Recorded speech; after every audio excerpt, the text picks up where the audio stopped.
Hey everybody, it's Dr. Eric Balcavage and my partner in crime, Dr. Erica Riggleman. How are you today? I'm doing great.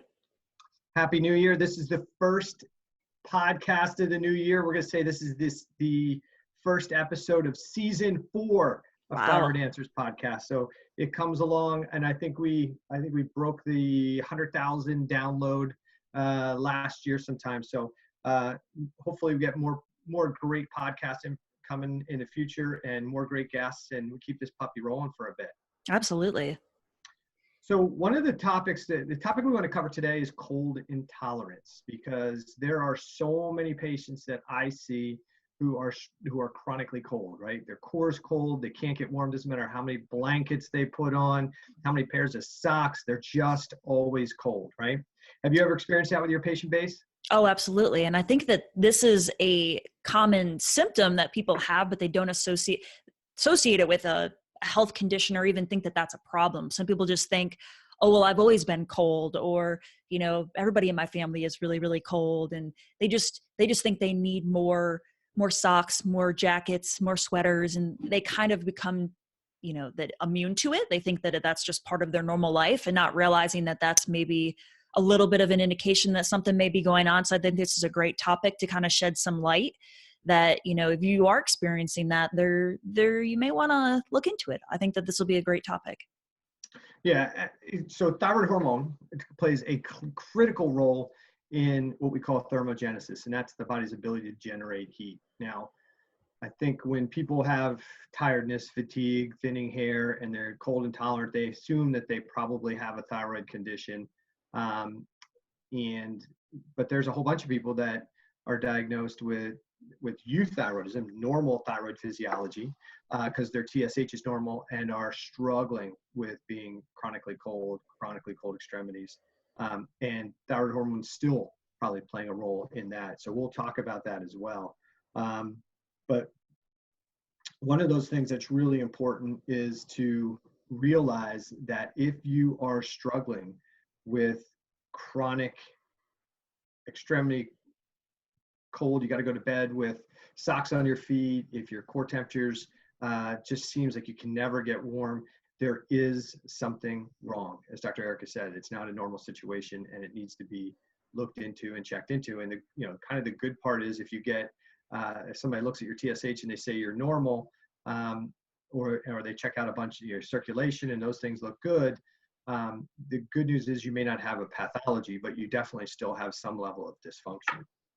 Yeah. And I think that a lot of people who have thyroid dysfunction, they're not going to have all of the symptoms. Somebody may just have cold intolerances. That may be one of the very first signs that they start to notice, is that, you're noticing that you're having to put more sweaters on and everybody else is sitting in, t-shirts and shorts. I think that that's like a big indication, is that becoming self-aware that, you have a temperature that your body wants to stay at. And when you start to deviate and you feel cold and have that sense that, you want to put on more clothes, that, something else may be going on. And I think that this is a great, opportunity to discuss this. So there's multiple ways that the body can be heated up. Do you want to explain the two main types that heat is generated in the body? Yeah, absolutely. So the body has these two, what we call heat generating or thermogenic processes. One is called obligatory thermogenesis, which is essentially basal. It's the heat generated by your basal metabolic function. So your stomach working, your heart working, your liver working, your blood pumping, your muscle activity. So in the day-to-day activities of the body generates a certain amount or level of heat. And that heat that's generated from basal metabolic functions is usually enough to keep somebody warm in a mild temperature. So say we're in that 70-degree range, which is where we pretty much hang out. The amount of heat generated by these basal metabolic actions can keep us around that 98.6 kind of degrees. Okay. If you think about this, for the person listening, when your refrigerator's running to try and keep things cold, it generates heat, right? When your car's running, it generates heat. When your washing machine is running, it generates heat. So all that machinery generates some level of heat. your body, anytime it's running, generates some level of heat, and that's called obligatory thermogenesis. The other type of thermogenesis or heat production occurs via something called facultative thermogenesis, or I like to refer to it more as adaptive thermogenesis. So what happens is the body senses a drop in temperature. Maybe you go outside, or you lost the heat in your house, and the temperature drops and your core body temperature starts to drop a degree or two. Your body starts to kick in mechanisms to try and bring the core temperature back. So we'll go through things like you'll get vasoconstriction and piloerection of the hairs on the body. And this is designed as a heat generate or heat saving mechanisms. We do a bunch of heat saving mechanisms in facultative, in facultative, and we do a bunch of heat generating mechanisms when temperature drops. So, vasoconstriction, cut off the blood flow to extremities to keep the blood closer to the core and prevent dissipation of heat and further loss of heat. That's going to cause your extremities, your fingers, your toes to be colder. We get the hairs and the muscles around the hairs starting to contract to decrease the loss of heat through the skin. We do things like put clothes on, put a blanket on, we come in mobile, we curl up in a ball. Those are heat saving mechanisms. And then we kick in heat generating mechanisms to try and generate more heat.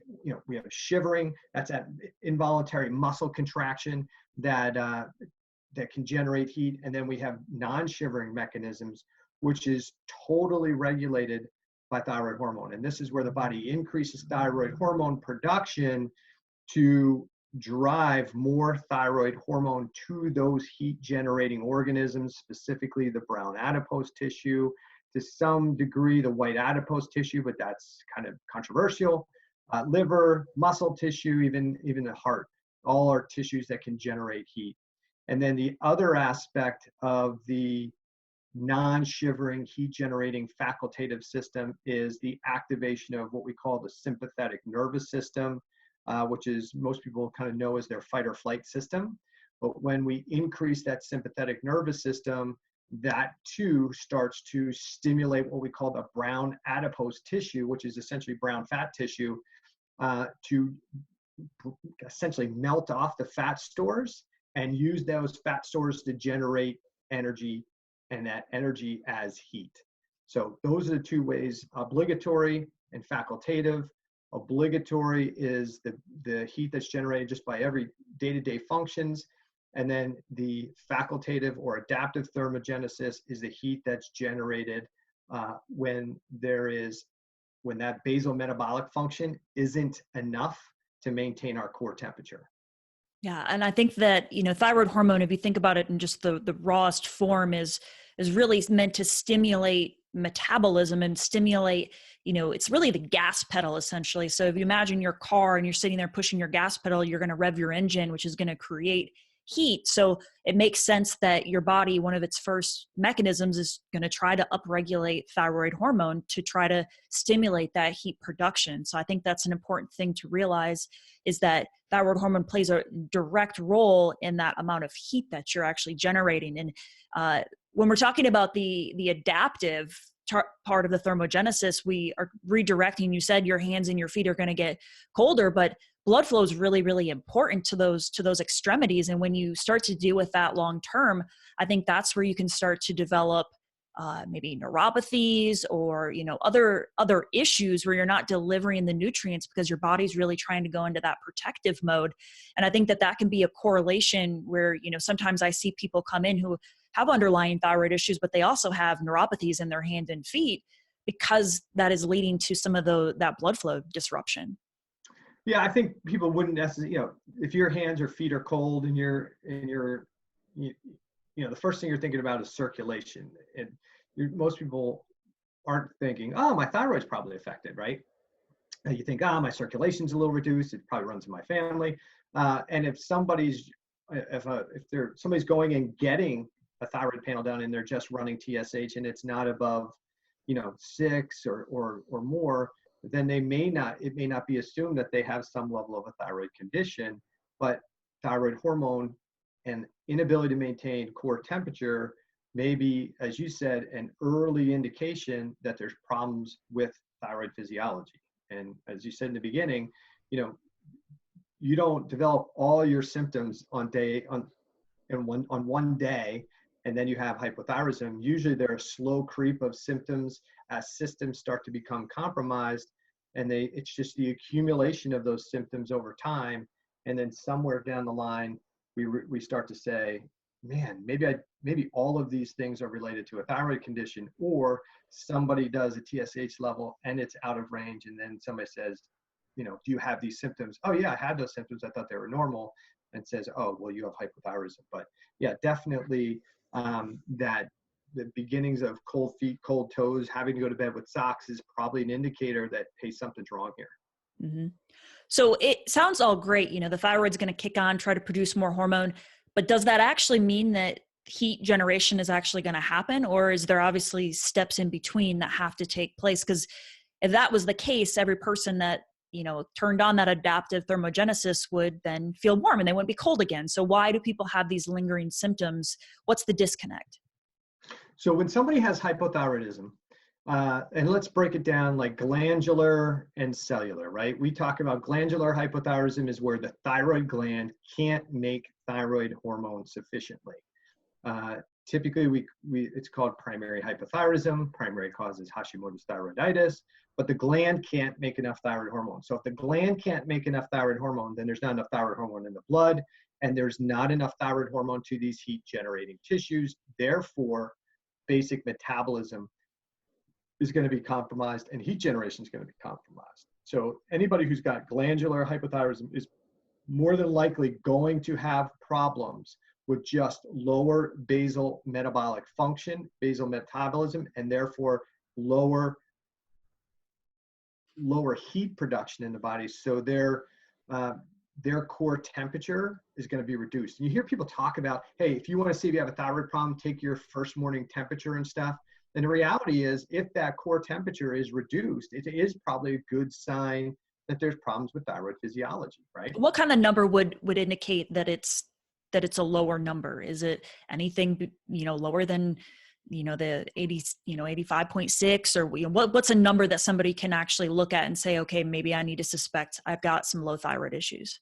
I think if you're chronically below 2 to 3 degrees below that 98.6, you got to start having some concerns, especially if you have other symptoms that go along with it.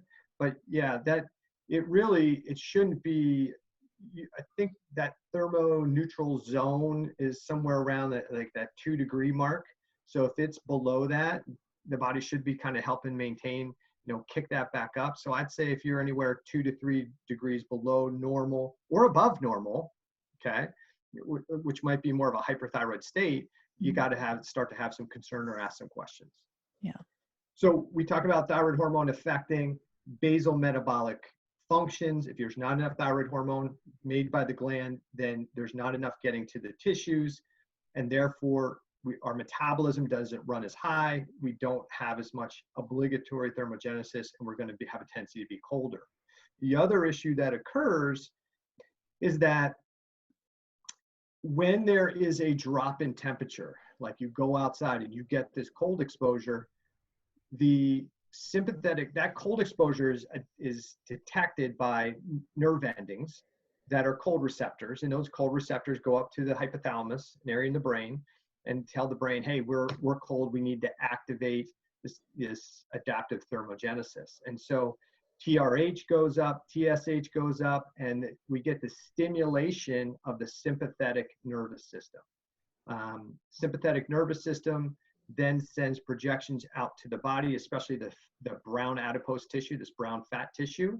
And the sympathetic stimulation of that brown adipose tissue then activates this mechanism where we can start to break down the triglycerides and fats in the brown adipose tissue to use as heat and energy. And if there is cold exposure we need two things to happen. We need the hypothalamus to be stimulated so there is conversion T4, T3 in the brain, in that hypothalamic area, but we need the sympathetic nervous system to kick in, and that will almost always kick in when there's cold exposure. But if the sympathetic nervous system starts to stimulate and activate the brown adipose tissue, but there's not enough thyroid hormone, specifically T3, inside the cell, the brown adipose tissue cells, the actions of the sympathetic nervous system won't work and the heat generation will fail. So you have to have thyroid hormone being produced to get into the cell to stimulate increased basal metabolism, and you need that thyroid hormone in the cell to support what the fight or flight system's trying to do to the brown adipose tissue by activating it. So hypothyroidism from the gland, and which means there's decreased thyroid hormone in the blood. That means there's decreased thyroid hormone in the cells. It's going to be it's really going to be a double whammy when it comes to trying to support heat generation, because there just isn't enough to increase the basal metabolism, and there's not enough then, therefore, to help support the sympathetic nervous system's desire to try and kick up metabolism. Yeah, so I think what you're kind of saying is that the cellular resistance plays a huge role in, at least one aspect of the thermogenesis, is that, where we talk about all the time that, cellular hypothyroidism, that can be the heart of, you can have normal labs, you can have, still have the symptoms, but that could be playing a role in why you're still cold, because you're just not getting the hormone to where it needs to be. So we talked about the glandular hypothyroid condition. Now we got to consider when we talk about cellular hypothyroidism, which is what you were referring to. And cellular hypothyroidism is a different mechanism to some degree, because you can have normal thyroid hormone production by the gland, normal thyroid hormone in the bloodstream, but what happens in the cell is critical. And so if the cell is favoring deactivation of thyroid hormone, conversion of T4 to reverse T3, T3 to T2, you aren't going to have sufficient levels of T3 in the brown adipose tissue to actually drive metabolism. Mm-hmm. So somebody could have normal gland, normal TSH, normal T4, but still be freezing because their brown adipose tissue is having a higher level of deactivation of thyroid hormone versus activation, and therefore they're going to be cold. So that's a situation where they're going to go to their doctor, and their doctor's going to say, you don't have a thyroid problem, you're fine, there's nothing wrong with you, you're crazy, go exercise more, become more active. But this is a situation where somebody may really struggle. Cold core, cold extremities, and the rest of the hypothyroid symptoms. We have to be looking at the possibility that this is a person who's struggling with cellular hypothyroidism. And as we've said in the past, people with glandular hypothyroidism, there's a really high probability that they have cellular hypothyroidism because there's just not enough thyroid hormone produced. But not everybody who has cellular hypothyroidism has glandular hypothyroidism, at least not at the onset.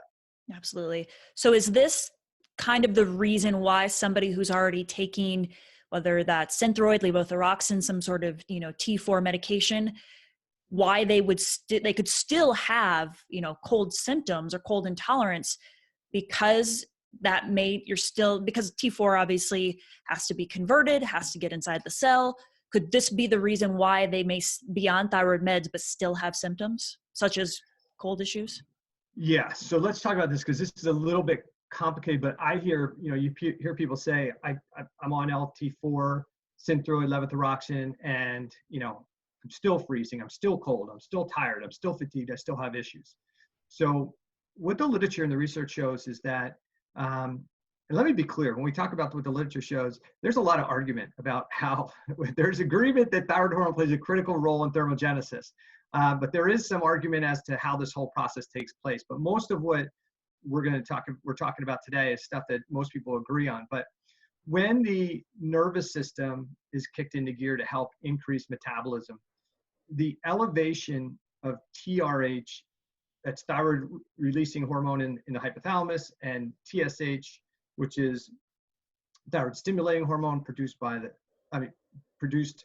by the pituitary gland, both can play a role directly in increasing thyroid hormone conversion in the peripheral tissues. So as TRH goes up, TRH rises, we get a number of things happen, but one of those things that happens peripherally is an increase in something called deiodinase 2. Deiodinase 2 is the enzyme that converts T4 to T3 and helps provide more T3 inside that brown adipose tissue for thermogenesis.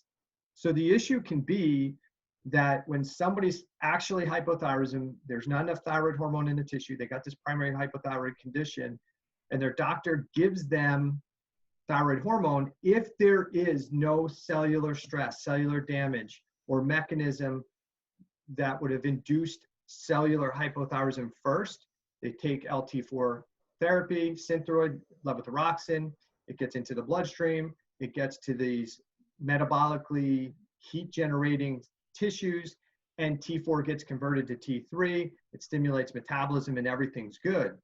But for the person who takes thyroid hormone and then they're still cold, their core temperature's still low, their hands and their extremities are still cold, what's likely happening is that they are getting enough T4 to suppress their TRH and TSH in the brain. Those values are dropping. They're getting enough thyroid hormone to support the hypothalamus in the brain, what we call the HPT axis, hypothalamic pituitary thyroid axis, but it's not sufficient levels of thyroid hormone T4 to support all the peripheral tissues. So brain gets satisfied, TRH drops. As TRH drops, now we essentially start to shut down the sympathetic nervous system, and we decrease that deiodinase 2 in the peripheral tissues. And now the body has a harder time converting T4 to T3. And so the person's still going to struggle. Is that followable, or do we need to simplify that a little bit? No, I think that's a good explanation. Is it possible that somebody gets prescribed T4 and they actually feel worse? Yeah, absolutely. So if somebody has hypothyroidism that starts at the gland, right? There's no problems in cell function that would cause greater conversion of T4 or T3 to the inactive forms. And so you give them T4 therapy. The T4 therapy gets to the blood, it gets to the cells and tissues, it's carried into the cells and tissues, and then it is converted into the active hormone and stimulates metabolism. If that works, everything's good. However, if hypothyroidism started as a result of cellular dysfunction, and we talk about this all the time, cellular stress, cellular trauma causes danger signals to be released, and part of that danger process is the slowing down of some of these basal metabolic actions in favor of inflammatory mechanisms and cell defense. But if those mechanisms started first, that caused local thyroid hormone deactivation, or what we call cellular hypothyroidism. Those mechanisms triggered autoimmunity, what we call Hashimoto's. The Hashimoto's destroys the thyroid gland, and now the person is diagnosed as primary hypothyroidism.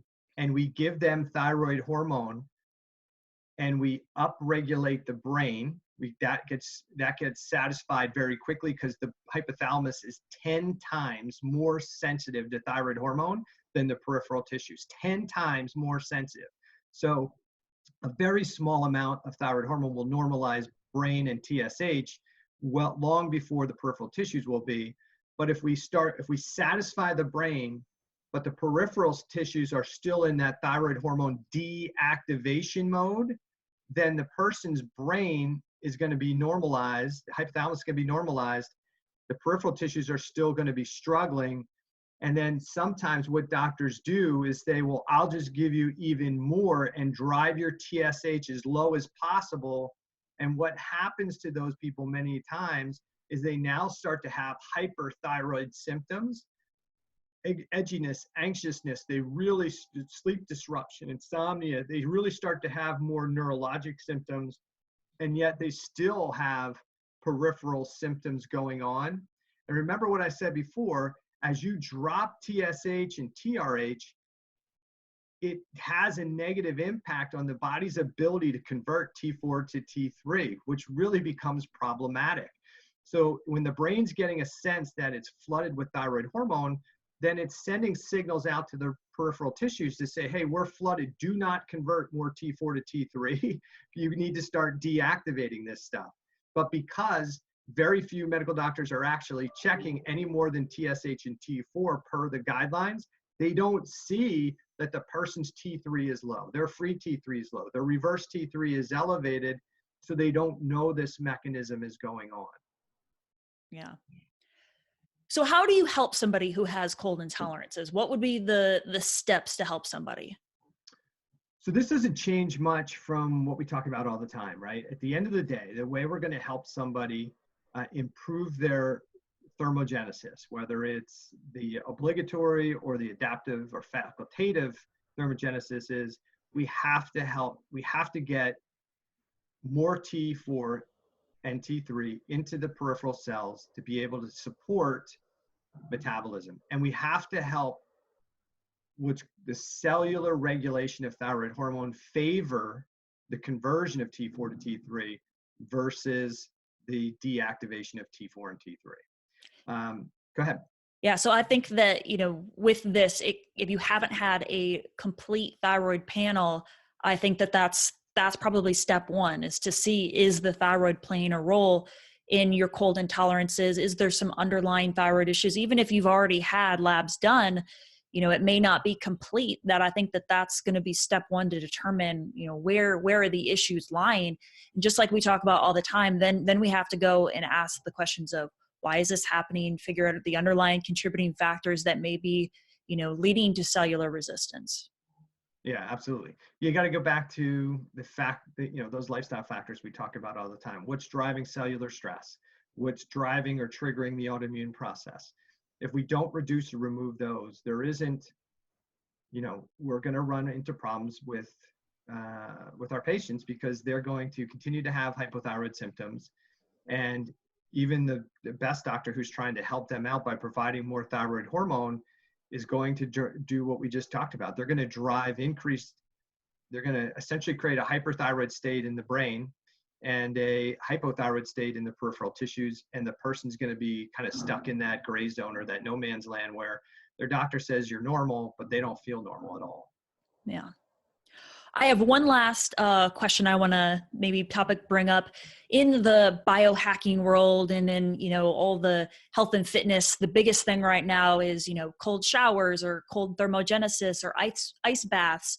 What's your opinion on that and what it may do for somebody who already has maybe some cold intolerances? Do they just keep pushing through it, or is that something that can maybe lead to more issues? So when we're talking about doing these kind of cold shock, just like heat, like sauna, those things are meant to stimulate adaptive changes, right? It's meant to kick into the immune system, and it's meant to kick in metabolism to do those things. The problem becomes if you already have a hypothyroid problem and you're putting greater cold exposure on the body, and you do not have the resources to bring up your thermogenic state, or that thermogenesis, whether it's obligatory or facultative, is not working well, you really may make yourself not feel so well. I'm a huge fan of the healthy person doing some type of cold therapy or hot therapy. I mean, if you're talking about, if you're trying to lose extra weight, just kind of burn off some of the extra fat, one of the best things you can do is go outside in the cold and exercise, because you need to increase your energy to do the actions you're doing. Plus, you need to increase energy to drive heat. So that's one of the reasons why swimming is such a great activity for excessive body fat, is because you're in cool water constantly. And so the body's got to generate heat to power the muscles, but the body also has to generate heat, has to generate energy to burn muscles, but it has to generate heat to keep the body warm. So it does essentially double duty. But I think you have to be very cautious if you are a person who's struggling with thyroid issues, that you don't really create greater harm. And I'll give you a great example of that, and that's me. when I was struggling with my Hashimoto's a number of years ago, and I was running, half marathons and doing adventure races, I'm pushing the limits at times. And, I had terrible Raynaud's in going on. And part of that was I was hypothyroid, in, got Hashimoto's. So I have the cellular hypothyroid state. I've got Hashimoto's going on. And so my circulation is not great. And now everybody knows, hey, when you have this cellular hypothyroid state, your cell metabolism is lower, you're not generating as much heat. And now I'm going outside in the cold to run, right? Which is causing more heat loss, which is causing more vasoconstriction, which is reducing the blood flow to my extremities and then allowing me to have this Raynaud effect as a result of that. Once I started getting myself healthier, getting that cellular thyroid physiology piece under control, I don't have Raynaud's anymore. I mean, I can go for runs, I can be out in the cold, I can be in the woods for 8-10 hours and no problems. And so it was the stress of training, it was the cold weather, it was the poor thyroid physiology at the cellular level. Because if we looked at my TSH was still within normal range, my antibody levels were elevated, I had higher reverse T3, my ratios were off, but I was still considered euthyroid if we look at the general guidelines, because we're only looking at TSH at that point in time. I mean, I was just barely over 3. So I wouldn't have been considered hypothyroid. So that's one of those reasons why I think you really need to understand your chemistry before you start trying to go shock the system. But I am a big fan of cold therapy and hot therapy and saunas. But I think it has to be for the right person at the right time. Absolutely. I'm a big fan of them too. But I think it comes down to that stress response that we always talk about. I think that there's, stress can be good to a certain degree, but when your body can't adapt to that stress and you're pushing those limits, I think then it can become, more negative than positive. Yeah. So we talk about the teeter-totter effect quite a bit. And that is that we're always going to be bombarded by stress. But if all the stress is what we call distress or more negative stress, that can really weigh us down. And then there's eustress, which is actually good stressors, and that can kind of help balance the scale. But if you have a lot of negative stress going on and then you add more stress like excessive exercise or enjoying yourself too much, right? Those things are the things that can push the scale and really tip you into a more unhealthy state. I talked to somebody a couple of days ago as we were talking about the health in the new year, and there's one of their goals was they're going to eliminate all their stress. Well, that's never going to happen, right? There's never going to be a day when you don't have stress in your life. And I think one of the most important things that I see, and I'm sure you do, is we all have stress. Sometimes it can be really crazy amounts of stress, for everybody.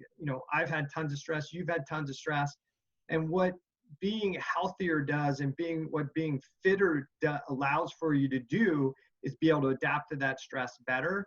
Whereas you might see someone who's already in chronic health issues, has poor habits, poor lifestyle, and then you add more stress to their system, they just can't manage it as well. So you'll never get rid of all the stress, and that's not the goal. Stress can be good, but it can also be bad. And what you want to do is put yourself, your body in the best state it can be so that you can adapt to the stress, move on, and grow from that experience. Absolutely. I agree with all of that. So what would you suggest if we were going to give today's listeners a couple tips regarding being chronically cold all the time? What would you give as some recommendations that they could walk away with? I would say the first thing is, if you're experiencing symptoms of, unresolved thyroid issues and you haven't been tested, I would say that that's going to be the first thing is you want to get tested. Either find a functional medicine doctor to run a full panel on you, or, start with your primary if you've never had that tested. And 2, realize that that's not a normal symptom, that there's definitely a reason why that's happening. It's not just, doesn't run in your family. It's not just that's been you since you were a kid. You may have had underlying thyroid issues since you were a kid. And so I think that that's a really important thing to understand, is that recognize I think that's step one of any sort of change, is recognizing that there's something not right. And then 3, listen to the other podcasts that we have and start implementing some of the foundational things and see if you can get change. See if you can, increase your body temperature and, reduce that cold intolerances. Start with, diet and trying to reduce stress, not eliminate it, but obviously we want to reduce it and work on the things that you can manage. I think that those are going to be the top things that I would recommend to somebody. Absolutely. I think those things make a ton of sense. Everybody worries about what they can't do or what's going to be. Just do what you can. And then if you start with doing the things that you can, that'll be huge. From a getting a tested perspective, I think that's great. If you have chronic hypothyroid symptoms, if you struggle with cold intolerance, we would definitely both recommend a comprehensive thyroid panel. Understand that when you go to see your primary care physician or your endocrinologist, they are going to run what they've been taught to do. They're not bad people. It's just what they've been taught to do. And that's what the guidelines say, is they're going to run what they call a TSH with reflex to T4 or free T4, which means that if they're going to run a TSH on the blood that's drawn. If the TSH is normal, no further testing is going to be done. If TSH is abnormal, too high, too low, then they will typically run the free T4 to see what that value is. If free T4 is within normal range, you're going to be diagnosed potentially as subclinical hypothyroidism or hyperthyroidism, and no treatment's going to be given. That's the best you're going to get. So if that's not what you're looking for, then you want to search out a functional medicine practitioner, and typically we're going to run a more comprehensive panel. TSH, T4, T3, free T4, free T3, T3 uptake, thyroid antibodies, reverse T3. We're going to look at the ratios of those values so we can make some understanding there. I think a really good functional medicine practitioner is also going to run a more comprehensive blood panel than your general practitioner is going to run. And why is that important? Because we want to be looking for other indications of hypothyroidism by looking at the labs, abnormal cholesterol levels as an example, and abnormal blood sugar levels, insulin resistance. But we also want to look for things like what might clues as to the fact that there's something driving cellular hypothyroidism or glandular hypothyroidism. Like we're going to look for markers of inflammation, elevated CRP, homocysteine, fibrinogen, uric acid, low bilirubin. So we'll look for those markers of inflammation or oxidative stress. And then the other thing we want to get out of blood work is to find out what tissue systems are already compromised and are probably going to need some support to recover and rebuild and regenerate. So we want to look for insulin resistance. We want to look for indicators of fatty liver, of lipid dysregulation, of compromised biliary function, of iron dysregulation, of chronic infection. And so we want to look for those indicators, because sometimes people come to you and I and say, hey, I want you to fix my thyroid physiology. Do I just take T3? Do I just take selenium? Do I take those things? I think we have to make sure, and we say this all the time, that in most cases, we believe that thyroid physiology problems aren't the mistake, but that's the body's regulatory system to say, hey, we've got a problem, slow down the metabolism, shift energy towards cell defense, and take it away from building new tissues and growth. And so we look at hypothyroidism, whether it's cellular, Hashimoto's, or glandular, as the body's regulatory system trying to slow down cell tissue cell growth and instead shift it toward defense. So we want to see what's that long-term impact been on your other cells and tissues. If you're already insulin resistant, just improving more thyroid hormone to the tissue is not going to necessarily fix your insulin resistance. We have to help you guide that. We have to help you support detoxification pathways that now, after 5, 10, 15 years of unknown or hidden hypothyroidism, just don't work the same way. We can look at how thyroid physiology, we can maybe get the thyroid physiology reset, but the systems may not come back online. It's like your car. If the front end goes out of alignment, we can realign the front end of the car. But if the tires have worn inappropriately during that year or so you've been driving that car when the front end's been out of line, it's going to go right back out of line and continue to create problems because the tires have now changed. So now we need to put new tires on, then realign it, and then the car will run fine. Sometimes in the body, the same thing is going on. The GI tract has been dysfunctional for such a long time. We have to support the rebuild, the regeneration. So for me, and I'm sure you'd say the same thing, a really good comprehensive blood panel looked at from optimal ranges, not lab ranges or disease ranges, and interpreted appropriately can give a doctor so much information that it is the foundational test that we, in a worst case scenario, if you only had a good comprehensive blood panel, you'd be fine because you would have so much data to get the person better. Yep, we like things like Dutch and GI map tests and organic acids. We love those tests. But when it comes down to it, I feel that a really good comprehensive metabolic panel with a comprehensive thyroid panel as part of it is like the foundational thing. And unfortunately, it's just not done anymore in the allopathic model because insurance companies continue to restrict the amount of tests that can be run. Yeah, it's sad, but I mean, I definitely think that it's a big foundational thing that, you know, if you're struggling with unresolved symptoms, that's a great starting point to help, you know, gather that data so that you can start kind of funneling where do you got to go from there. Right. So I think what we'll do is we'll wrap this podcast up. This was all about cold intolerance, understanding that yes, thyroid hormone does play a critical role in heat generation in the body. And if you struggle with heat generating problems, you struggle with cold intolerance, you're always cold when you're walking around your house, even in the middle of summer, you got to put sweaters on. When you go out in the wintertime, you need multiple layers and those little heat things that you put in your shoes and in your gloves.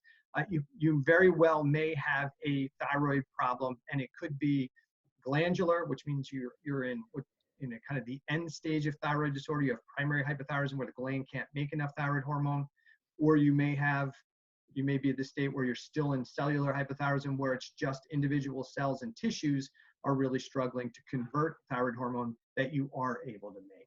So if you're struggling with cold intolerance, reach out to definitely, if you've been to your primary care endocrinologist and they're not helping you, reach out to a functional medicine practitioner to evaluate your blood chemistry, to evaluate a more comprehensive thyroid panel, to look at your health history, your symptoms, help you identify that, yes, you have a cellular thyroid issue that's driving this cold intolerance. And then if you have a functional medicine practitioner, they should be guiding you in these steps to identify the root cause issues, reduce or remove those as much as possible, and then support the recovery and restoration of thyroid physiology and the compromised systems with diet, lifestyle, and nutritional protocols, supplemental protocols. All right? All right. All right, so we're going to wrap this one up. This is the first one of the new year. I wish you the best new year, and we wish all of our listeners the best year this year coming up that they've had so far. If you've enjoyed the podcast, please go to iTunes or wherever you watch or listen to your podcast and give us the highest star rating. Would be happy with us. And if you have questions, I know I've gotten some questions for people of topics that they'd like to hear more information about on future podcasts, and we'll be doing that. But yeah, give us a rating, share our podcast with your friends and family, and keep tuning in. Yeah, awesome. Thanks for listening. You got it. Take care. Bye.